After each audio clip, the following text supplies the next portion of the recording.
Presenting The Complete Orson Welles and the Mercury Theater on the Air in The War of the Worlds by H.G. Wells. This is Orson Welles, speaking from London. as the third man. Stand by. We'll be on the air in 15 seconds, Mr. Wells. Yes, I know. Stand by, everybody. Mercury Theater on the Air presents Orson Welles as Count Dracula in his own version of Bram Stoker's great novel, Who knows Dracula.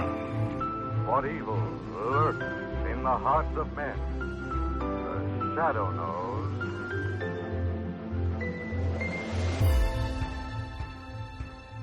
Welcome to another week of The Complete Orson Welles. This week we are going to listen to the Orson Welles Show, also known as Lady Esther. Lady Esther was a cosmetic manufacturing company.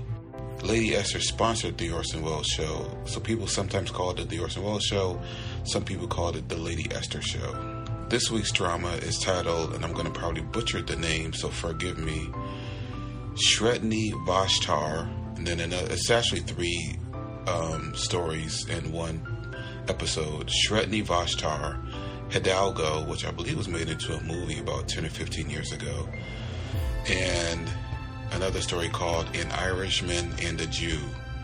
I'm not going to go there, but it sounds like a bad joke. Anyway, this is an adaptation of Saki, Shredni Vashtar, a story about a father, Hidalgo, and the Mexican Revolution in 1810, as well as a story about an Irishman and a Jew. This episode aired September 15th, 1941.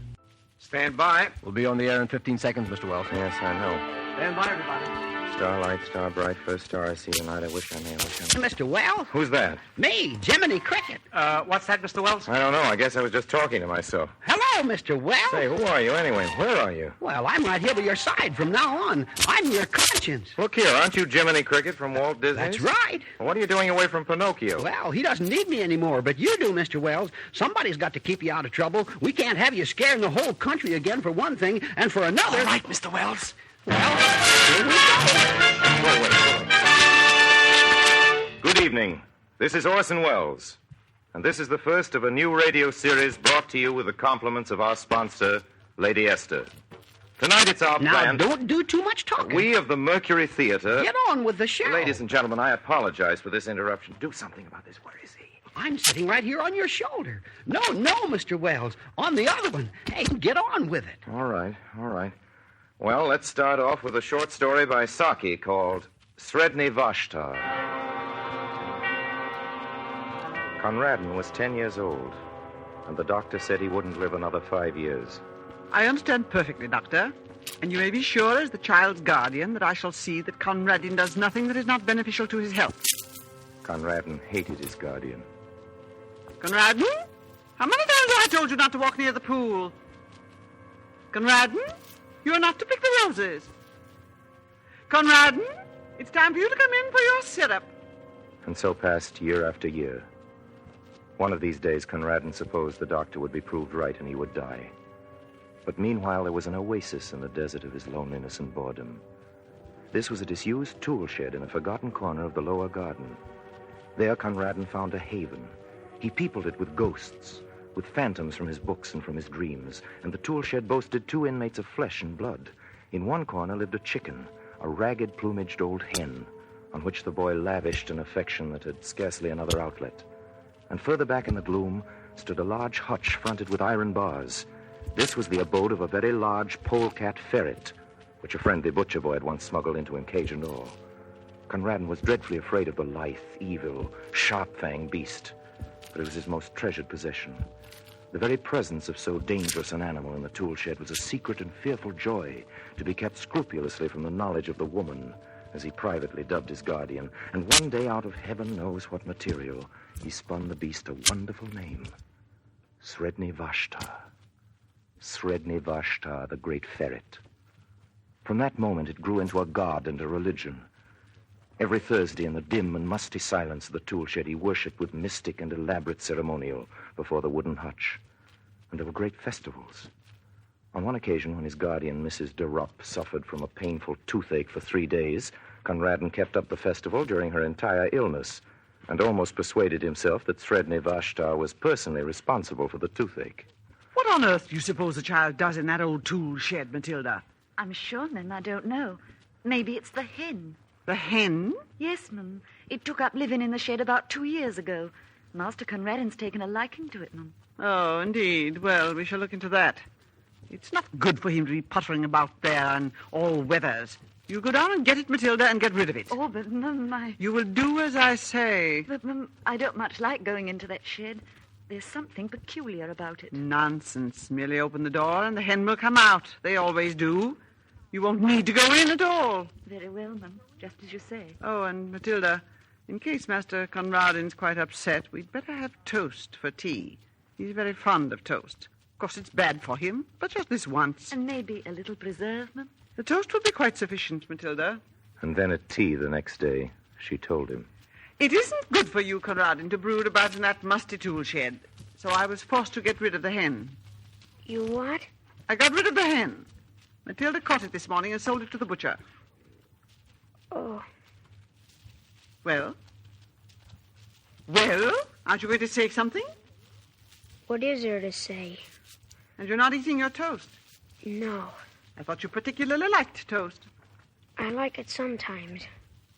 And in the shed that evening, there was an innovation in the worship of the Hutch god. Conradin had been wont to chant his praises. Now he asked a boon. Do one thing for me, Shredni Vashtar. That one thing was not specified, but the ferret was a god, so he must know. Choking back a sob as he looked at the other empty corner, Conradin went back to the world he so hated. But every night in the welcome darkness of his bedroom, and every evening in the dusk of the tool shed, Conradin's bitter litany went up. Do one thing for me, Shredni Vashtar. Do one thing for me. Mrs. de Ropp noticed that the visits to the shed did not cease. Conradin, what else are you keeping in that hutch? Answer me, Conradin. Very well. I shall find out for myself. I believe it's guinea pigs. I'll have them all cleared out at once. No, on the contrary, I shall do it myself. Then I shall be quite certain that it's done. And the woman immediately marched down to the shed to find out what she could find. It was a cold afternoon, and Conradin had been told to keep to the house. But from the furthest window of the dining room, he could just see the door to the tool shed. He saw the woman enter, and he knew that soon she would come out with that pursed smile on her face that he loathed so much. And in an hour, the gardener would carry away his wonderful god. She would have triumphed again. Shredni Vashtar went forth. His thoughts were red thoughts, and his teeth were white. His enemies called for peace, but he brought them death. Shredni Vashtar, the beautiful. Then suddenly he stopped his chanting and drew closer to the window. The door of the shed still stood ajar, and the minutes were slipping by. Then Matilda came in to lay the table for tea, and still Conradin stood and waited. Shredni Vashtar went forth. His thoughts were red thoughts, and his teeth were white. And then the boy stopped. For out from the doorway of the shed came a long, low, yellow and brown beast, with eyes blinking at the waning light, and dark, wet stains around the fur of his jaws and throat. He made his way across the garden and disappeared into the shrubbery. Tea is ready, Master Conradin. Where's the mistress? She went down to the shed some time ago. I shall call her. You better wait for your tea till I fetch her. But no sooner had she left the room than Conradin calmly buttered a piece of toast with much butter and began to eat it with slow enjoyment.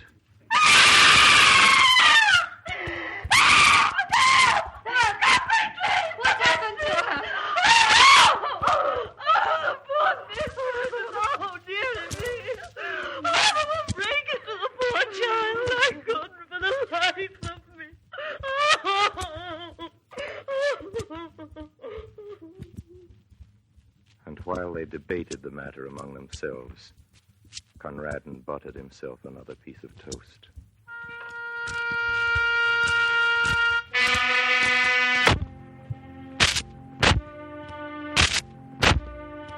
Name so eminent, but Lady Esther.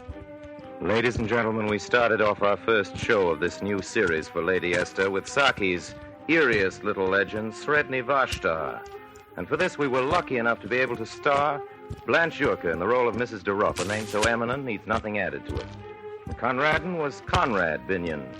And Matilda was Miss Brenda Forbes, who was a Mercury actress from a way back. Mercury actress from a way back. Mercury actress from a way back. Mercury actress from a way back. Mercury actress from a way back, and to do about it. Don't talk too much now. Just get on with the show. I hope I don't need to explain that you're listening to a new kind of radio program, a sort of variety show of stories. Our sponsor is Lady Esther. I'm sure everybody knows Lady Esther face powder and Lady Esther face cream. But there'll be music, too, of course. Tell them that. Yes, and also, ladies and gentlemen, I'm really not responsible for these interruptions. Well, tell them who I am. The voice you keep hearing, if you hear it, belongs to Jiminy Cricket. Tell them I'm your conscience. Well, as I was saying, this new radio show of ours is also a kind of radio almanac. We're going to celebrate some famous birthdays and commemorate some interesting events. Just for example, Jiminy, I wonder how many of our listeners know what day it is tomorrow in Mexico. Why, it's the same day as everywhere. Wrong. It's the 4th of July. It's Independence Day. It is not the 4th of July. It's just plain old 16th of September. Well, that's a big date south of the border, Jiminy, and tonight's a big night in Mexico City. I think people would like to hear about it, so I've asked one of Mexico's very distinguished citizens to come here and tell us about it. Jiminy, you just sit quietly here on my shoulder, and let's have Dolores Del Rio tell us about the 16th of September and El Grito. To begin with, Don Miguel Hidalgo y Costilla was a priest. What did he do, Miss Del Rio? Nothing very wonderful or interesting until he was over 50 years old. Until 1803. My children, here in our parish is poverty and want. This should not be so. For here in the valley of the Rio Laja, the soil is good. Si, Padre, it is very good, the earth. My children, I was thinking that on the hill over there we might have a vineyard. And down below, where it is more level, we could plant olive trees. You mean, Padre, we would have these things for ourselves? If we grew them, they would be ours. But, Padre, these things are forbidden. The Spaniards forbid it. My son, we need not depend on the government of Spain in Mexico City. And so they planted the grapevines and the olive trees, and they brought in the silkworm, and they built their little factory. Did they make a success of it? For a while. But then the soldiers came. Father Hidalgo! Padre! Padre! They are pulling up the vines! They are chopping the olive tree. When we try to stop them, Padre, they shoot at us. What do they say? They say it is against the law. They say it is forbidden for the villagers to raise crops in competition with Spain. The blood of the grape runs into the earth, Padre. What can we do? What can we do? We can wait. We can grow strong. Strong? To have what is ours and to hold it, we must be strong. We? Padre, who are we? We are the people.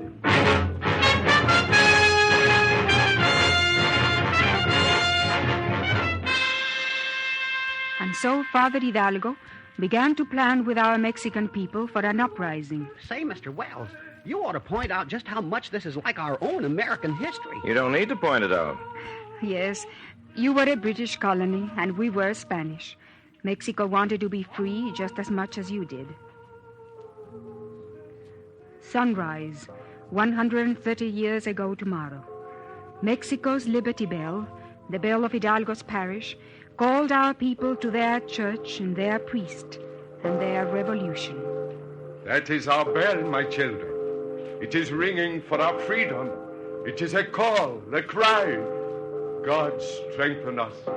Nuestra Señora de Guadalupe, stand by our side. ¡Viva la independencia! ¡Viva la independencia! ¡Viva México!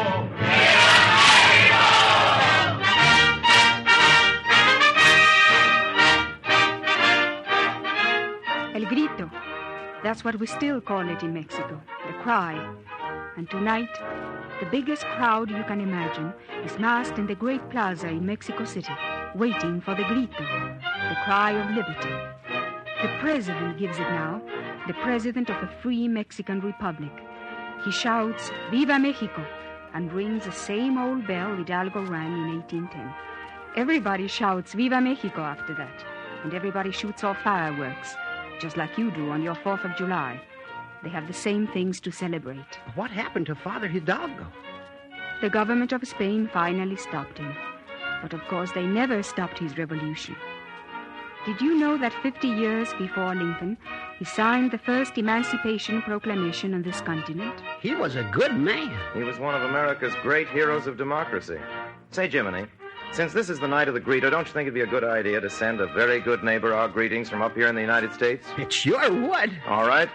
Senores, señoras, señoritas. Hey, wait a minute. You're not going to make a speech. Well, just a few words. Well, why not do it like this? Viva la independencia! Good. Viva la independencia. Viva Mexico! Viva la Mexico! Hey, Mr. Wells, you ought to thank Miss Dolores Del Rio for telling us about the grito, and you ought to tell the folks that Pedro de Cordoba played Father Hidalgo and Bernard Herrmann wrote the music and conducted it. And why don't you tell them more about our new radio show for Lady Esther, about the guest stars you're going to have next week, like Ruth Gordon and Betty Field and Joe Cotton and Ray Collins and... hey, wait a minute. Maybe you'd better not. There's just time for the last story. Sorry, Benny Herman, just a minute. Ladies and gentlemen, this is a half-hour show, and it suddenly turns out we've got time to spare. Now, this may sound rehearsed, but believe me, it isn't. Now, here's the way it is. We've got a little love story we're going to do for you, but now it works out that we've got some time for music. Well, sitting right here in the studio is one of the best music makers in the world, Meade Lux Lewis. Certainly the most powerful exponent of boogie-woogie there is. Go ahead and expound, Mr. Lewis.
Guess that's about it.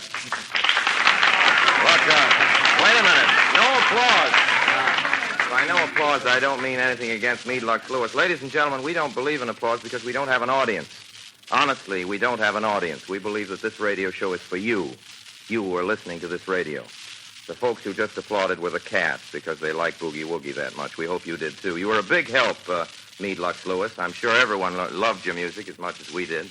Please come again. Now it's time for our story.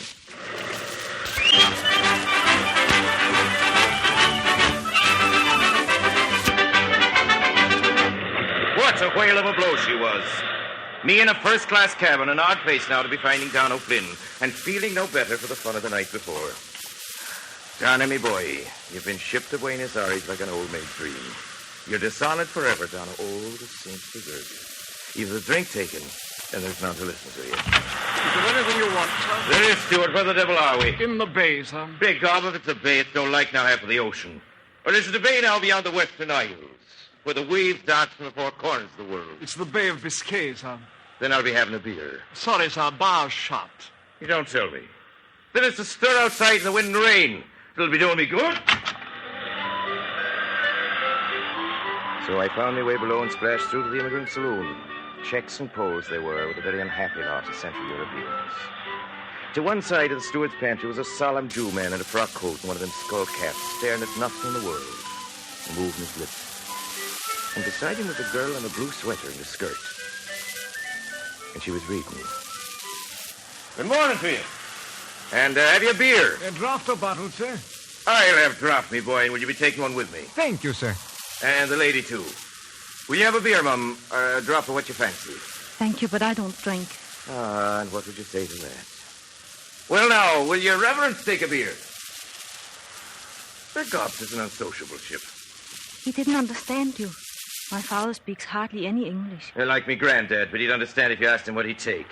For it's not often he heard them words, he being the thirstiest man in Connemara. Will you take a beer? Oh, what a ship. There she goes over on a side again, and your old man with her. Here, bring a rug for his head whilst I lay him out on the bench. Father! Ah, there he is. May the powers hold him on to us. Bist du verletzt? Is the dear passat? Oh, get me a doctor. A doctor? I'm a doctor myself. It's the seasickness and nothing else at all. Oh, will it pass? Are you sure it will pass? Oh, it'll be easy when it's calm. Is it the first time he's at sea? The first time either of us is at sea. We come from Germany. Oh, you do now. Would you mind telling me your name? Me own is Don O'Flynn. Our name is Feitel. I'm Bertha. And isn't it a wonder that you're after leaving Germany and I Ireland? And we meeting in the rainy ocean with no land under our feet at all. Bertha. Yes, Mr. Flynn. Will you call me Dono, Bertha?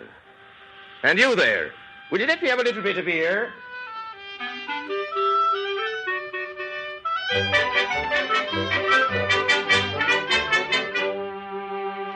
Bertha, what has he been telling you? A doctor, that man? Ach, why should he not be? I do not understand all he says, but he is an intellectual. Eh, Bertha? At any rate, he has no prejudice. But why does he come down here to third class? Why does he try to make us drunk? Why does he listen to us? Tell me that. Perhaps he's paid to listen to us. Perhaps he's some sort of immigration agent watching and listening and making his filthy report to the police, huh? Good morning to you. Huh? Please go. Leave us alone together. I'll learn what I can. And, how's your father, Bertha? Oh, he's still sick. He cannot eat or get up. I'll see him. It's nothing. It'll pass. Stay here and talk to me. I will, and gladly. What land is that?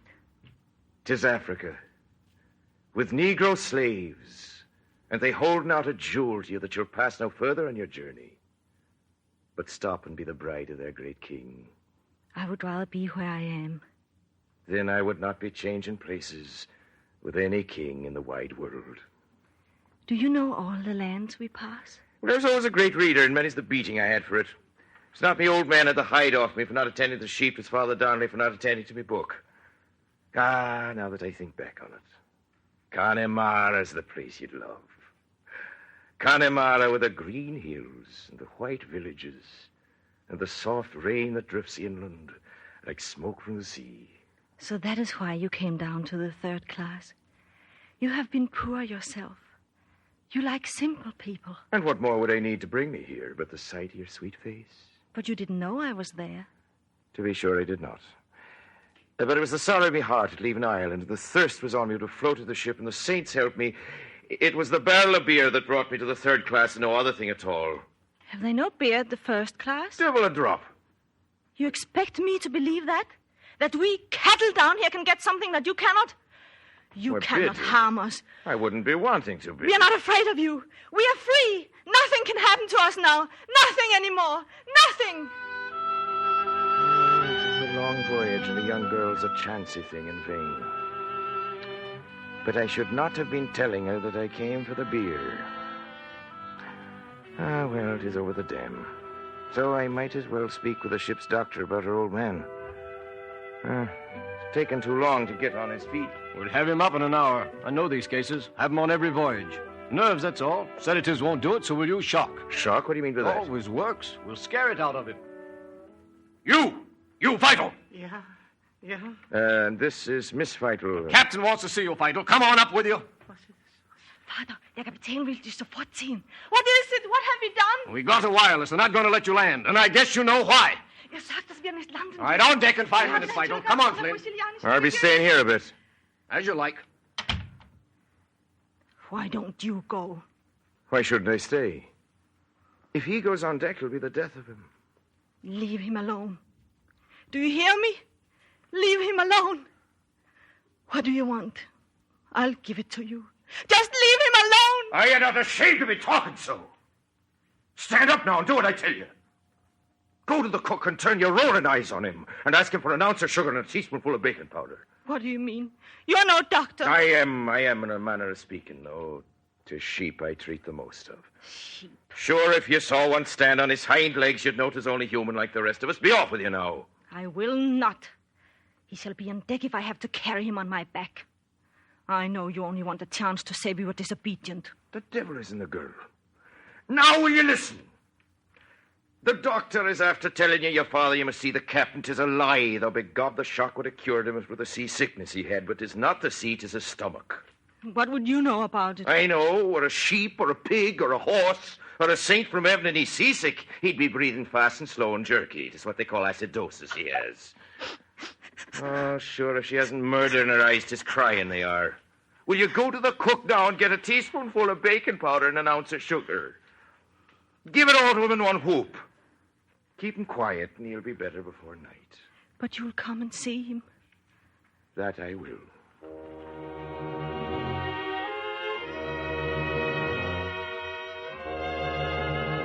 By 5 that afternoon, the old man was feeling fitter considerably than before he took my prescription.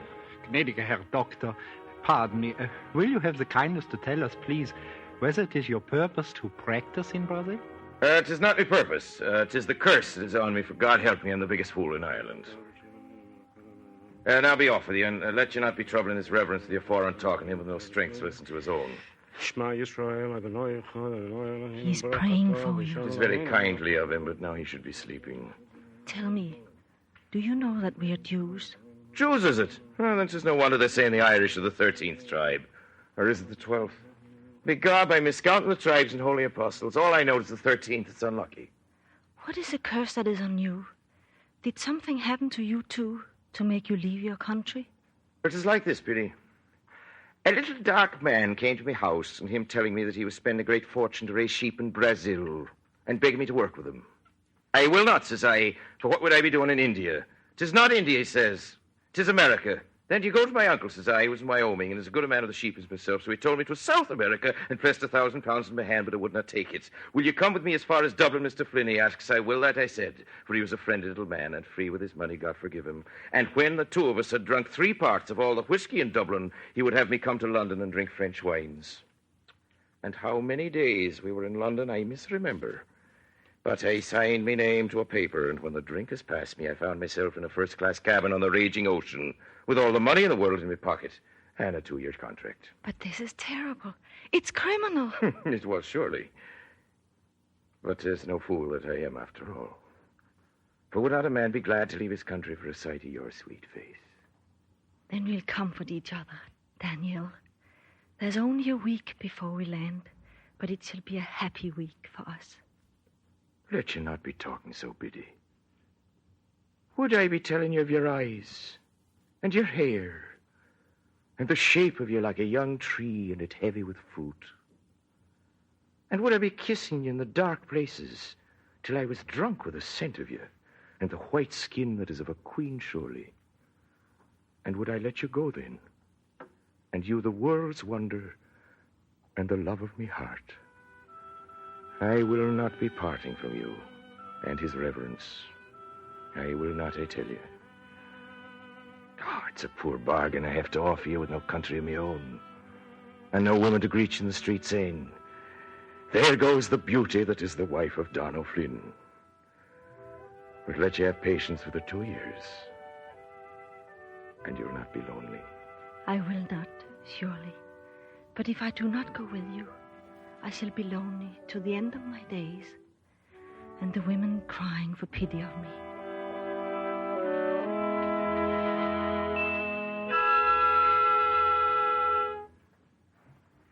Hey, Mr. Wells, you ought to tell them who played in that story. You ought to tell them that Bertha was played by that beautiful movie star, Osa Masson, and you ought to tell them that Jeffrey Household wrote the story. I don't need to now. Here we are at the end of our first broadcast for Lady Esther. Believe me, a grand sponsor. I don't have to tell you how good Lady Esther face powder and Lady Esther face cream is. R. R. Thanks, Jiminy. Ladies and gentlemen, we do hope you're going to like our program. And we hope you'll let us come to your home to entertain you next week at this same time.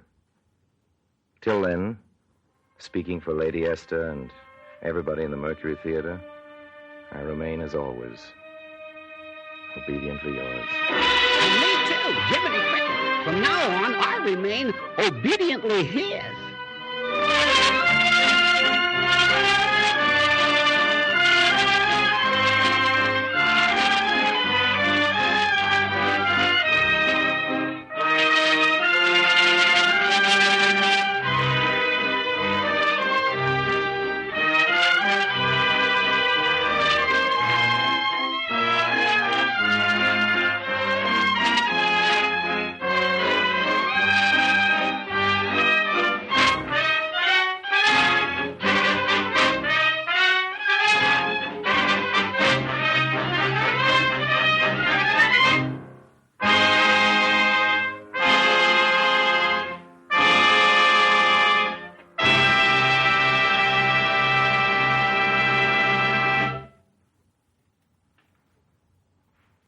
This is the Columbia Broadcasting System.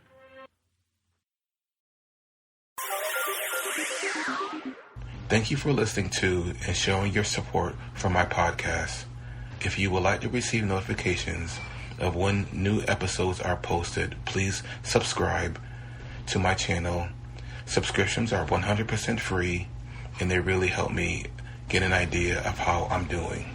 You can also go to my website where you can listen to all of my podcasts for free, and you can also download episodes for free. The website is otr.duane.media. There is also donation information on there if you want to show your support or become a patron. You can email me at info@otr.duane.media. I'm also on Instagram at duane.otr. Well, hope you enjoyed, and until next time, stay safe, wish you well, and as always, peace.